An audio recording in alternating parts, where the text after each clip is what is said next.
So लोगोफोर नोंथांमोना जुदि भिडिअखौ मोजां मोनोबा लाइक शेयार कमेन्ट खालाम आरो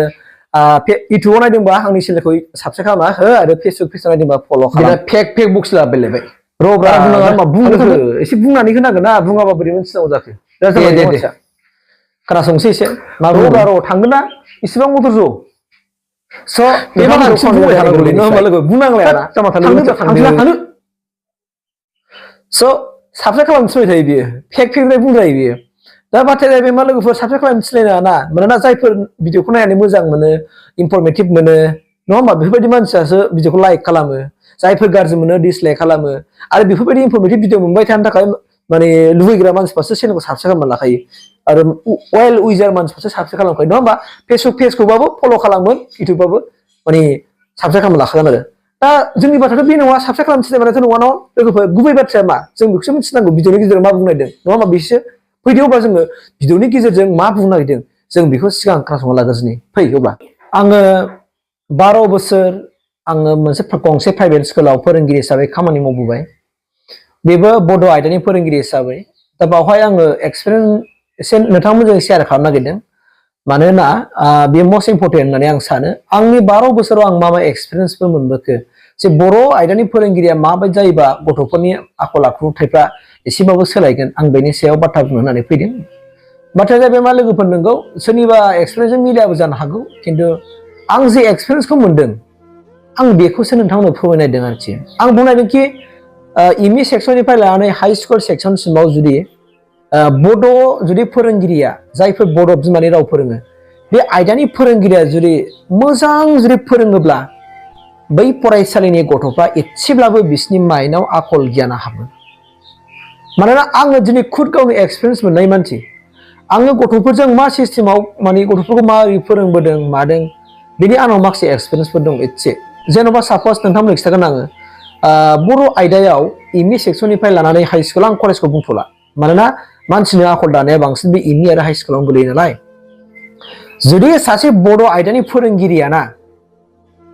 मोजां जुदि माने बुजिनानै मोनसे खन्थाइ मोनसे रायथाइखौ जुदि गथ'साफोरनो मोजां जुदि बुजायनानै होयोब्ला निस्सय 100 जन फरायसाफोर दंबा 20-25 जन फरायसाफ्रा बिसोरनि माइन्डआव हाबगोन आरो बिसोर गावखौ रियेलाइज खालामनानै गावनि आखलखौ सोदांनो हानायनि गोहोखौ मोनगोन आं दिनै गेरेन्थि होननानै बुंदों आं खादों 12 बोसोर आंनि एक्सपिरियेन्सखौ आं फोरमायनानै होनदों दा ओरैबायदि बर' आयदायाव मा दङ खन्थाइ दङ रायथाइ दङ खन्थाइफ्राव मा लिरो खन्थाइफ्रा जेनेबा हमना लादो इसोरनि नामा गोदै होनो अख्रां गंसे नांगौ बेबायदिनो हाबाब निदानखौ मानो हरो बुहुत खन्थाइ आरो आं बिदिन्थि हिसाबै होबाय जेनेबा अख्रां गंसे नांगौ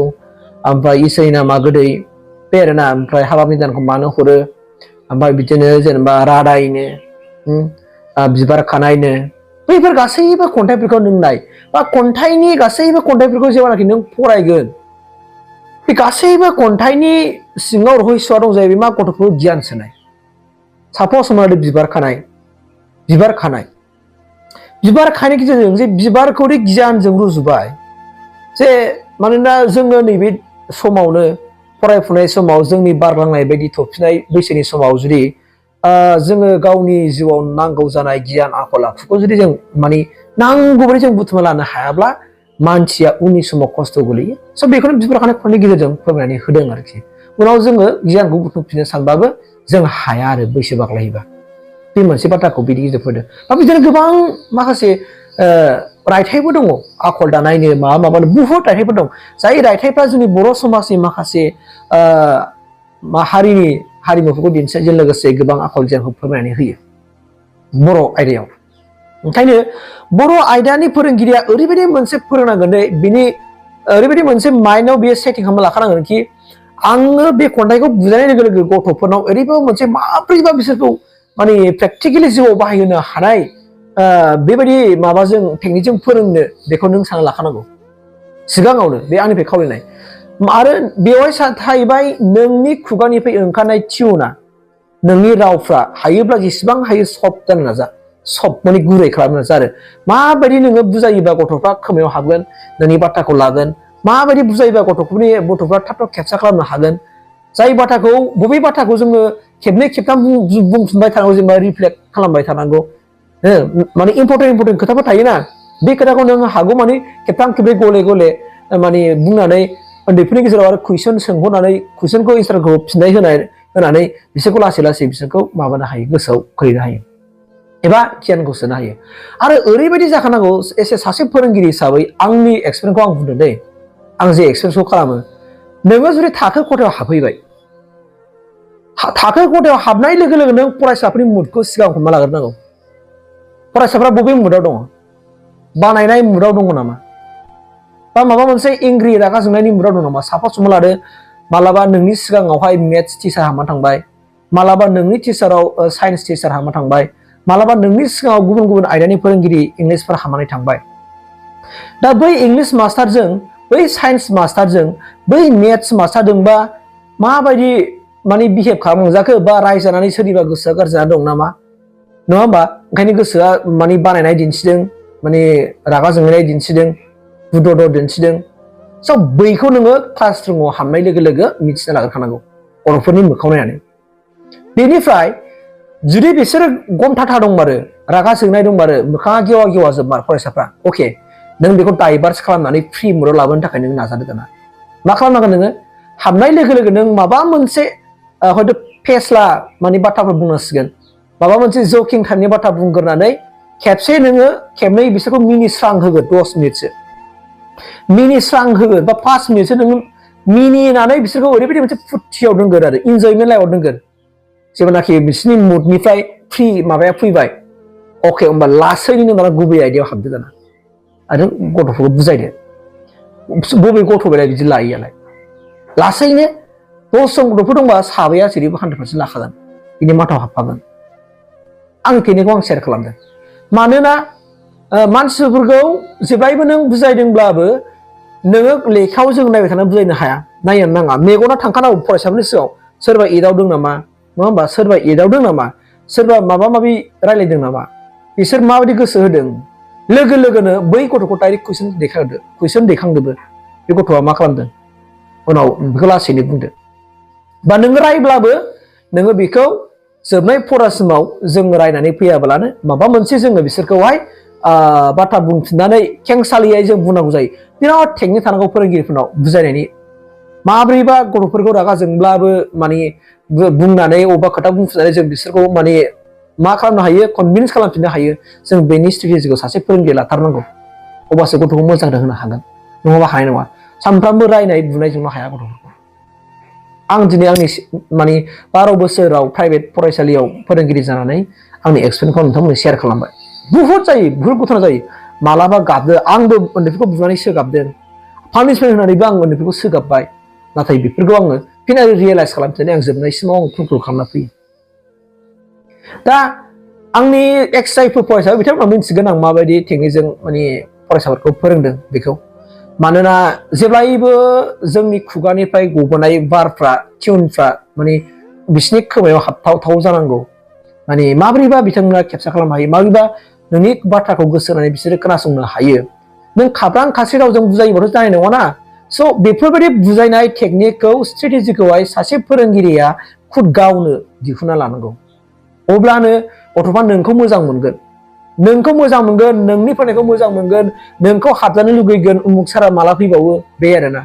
ओंखायनो मालाबा फिसा सल'बाथा खिन्थागोरनानै बा माबा मोनसे मानसिफोरनि मुडखौ नायनाया बे 100% सासे फोरोंगिरिया नायखानांगोन जेब्लानाखि सासे फोरोंगिरिया थाखो खथायाव हाबहैगोन ना अब्लानाखि बे फोरोंगिरिफ्रा एकदमबारे सिगां गथ'फोरनि मुडखौ नायग्रोनांगौ गथ'फोरनि मुडा मारियाव दङ बिसोरो मा जामारदों रागा जोंदों ना मादों ना फ्रियाव दङ बांद्राय हास्थामसा खालामदोंबाबो बेखौ माखासे बाथ्रा बुंनानै डिपलि बाथ्राफोर बुंनानै बिसोरखौ माबायाव कन्ट्रलाव दोननो नाजानांगौ हाजार सोरबा दुस्थ' फरायसायानो जाथों हाजार रागा घराव माने माबायानो जाथों सात्रफ्रानो जाथों थेवब्लाबो नों बेखौ कनभिन्स खालामनो हायो नोंनि बुंनायजों मानोना नों जेखौ बुंगोन सैथोखौसो बुंगोन ना नों जेखौ बुंगोन थारखौ बुंगोन मानोना सासे फरायसाया माने नोंनि सासे असे फिसा बायदि आरो जायफोरनाखि सासे फरायसाफोरखौ गावनि असे फिसा बायदि बिहेभ खालामनानै फोरोंगोन अब्ला बिनि फोरोंनायाव जेबो फाथाखौ थानाय नङा बेनिखायनो आं दिनै बुंदों सासे बड' मास्टारनि एमआइएल जुदि फोरोंगिरि जानांगौब्ला एम आइ लाइजानि फोरोंगिरिया मोस्ट इम्पर्टेन्ट रल लानानै फोरोंनांगोन दै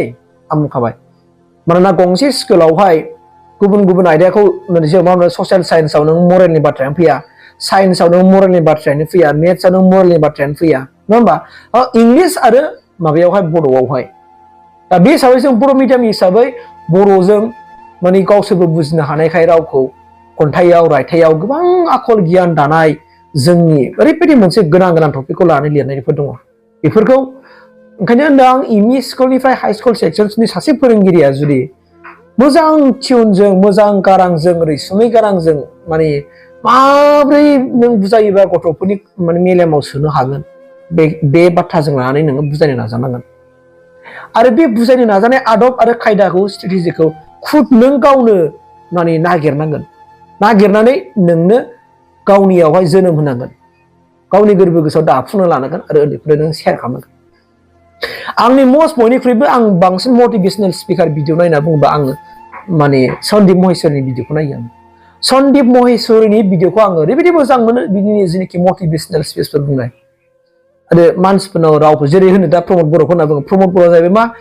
बियो जाहैबाय खोथायानो बिना रावा गोदै ओंखायनो बेखौ मानसिफ्रा मोजां मोनो स' नोंबो सासे फोरोंगिरि जानांगौब्ला नोंनि राव खुगानिफ्राय ओंखारनाय रावफ्रा गोदै जानांगोन उन्दैफोरजों गनायजाथाव जानांगोन उन्दैफोरनि खोमायाव हाबथाव जानांगोन आरो बेखौ नों गावनो खालामनांगौ ओंखायनो आं बुंखाबाय जुदि सासे फोरोंगिरिया बड' फोरोंगिरिया जुदि गंसे स्कुलाव मोजां बिफाव लानानै फोरोङोब्ला बेखौ आङो खावलायगोन आरो एस इट इज गासैबो फोरोंगिरिफ्रानो जुदि थाखो खथायाव हाबनाय लोगो लोगोनो बे थाखो खथानि आबहावाखौ जों बुजिना लाखानांगौ आरो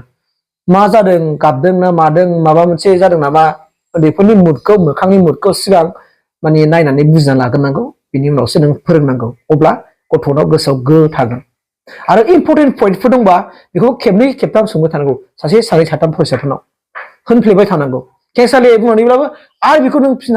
हांहरफिननानै बुंनांगौ अब्लानो गथ'आ मोजां माने खेबसार हागोन आरो बुजिनो हागोन आरो 100% बे स्कुलावहाय फरायसाफ्रा आखल गियानाव लासैबाबो इमप्रुभ जाबोगोन बे आंनि बिसास थेंक इउ